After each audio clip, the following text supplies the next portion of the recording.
The distributed self. In his critique of Libet's experiment, Dennett described the mind as distributed, in contrast to the experiment's assumption of pointhood.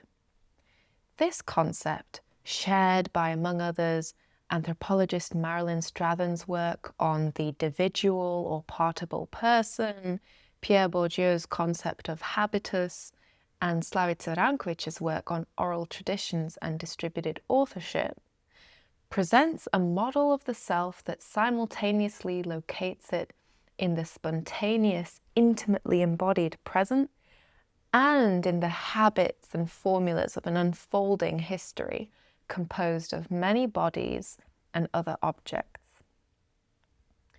In anthropology, this idea appears to trace at least back to Marcel Mauss, who studied how external objects like gifts act as indexes of personhood in some cultures. In this model, the self is distributed in the sense that it is located in objects outside of the body as well as of the body. But it is also distributed in the sense that one's most intimate, private experiences can be seen as but the latest iteration in an ongoing communal repertoire, and thus not entirely one's own experiences alone. Artists have sometimes participated in aestheticizing alternative models of thinking things, developing a vocabulary or intuition for them, and thus enabling us to see the self differently. In her novel, Mrs Dalloway, Virginia Woolf provides a meditation on the self as a distributed phenomenon.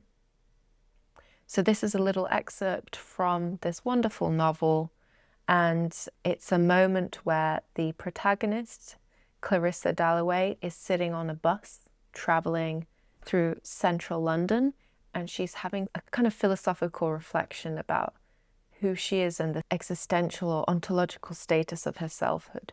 So this is that excerpt. She said, sitting on the bus going up Shaftesbury Avenue, she felt herself everywhere. Not here, here, here, and she tapped the back of the seat, but everywhere. She waved her hand going up Shaftesbury Avenue. She was all that.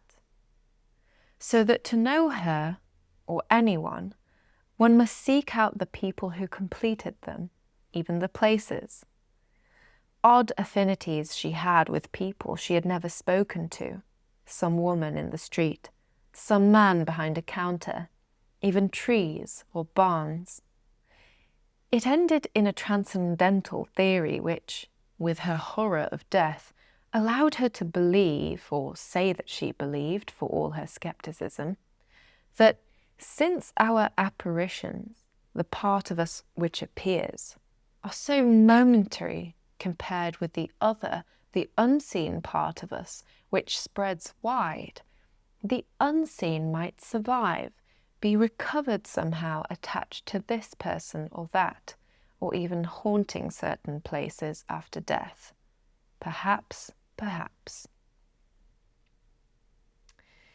In this meditative moment, the protagonist Clarissa Dalloway explains how a different way of perceiving herself has crept up on her. She is distributed. When she sees herself marked in others and them marked in her, she becomes much more expansive and large than her habitual representation of herself permits, an idea that even seems to suggest the possibility of overcoming death. Because if her momentary self dies, there was still the sense in that passage that she would somehow continue on, reflected in the other things that have gone into making up her. This passage is evocative of the entire novel, which I would suggest acts as an aesthetic response to the proposition that a person is distributed, inflected in others, subject to mimetic contagion, being infected by memes. This is most conspicuously achieved by the fact that although the novel is entitled Mrs Dalloway, signalling itself as a portrait of the protagonist, Mrs Dalloway herself makes relatively modest appearances in it. Instead, a medley of other characters who cross paths with her by the slightest strings of attachment takes central stage, and the novel takes pains to describe their characteristics, peculiarities, and longings, allowing the protagonist to drift in and out of focus. The self portrayed here is expressed as a reverberation across the thickness of a distributed expanse. Its consciousness is diffuse.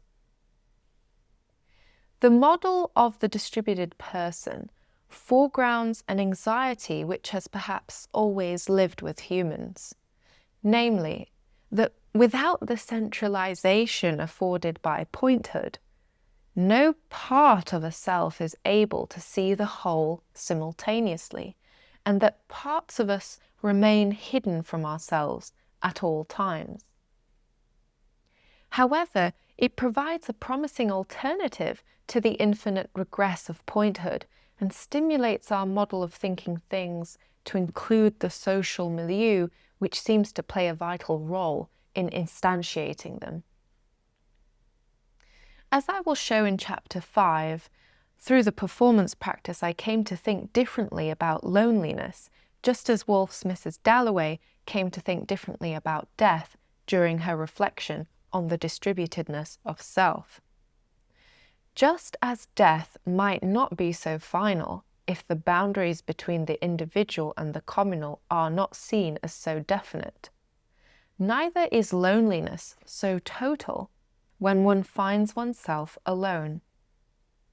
By adopting the model of the distributed self, I was able to use character performance to derive a sense of communality when alone, since the characters I adopt do not come from within me.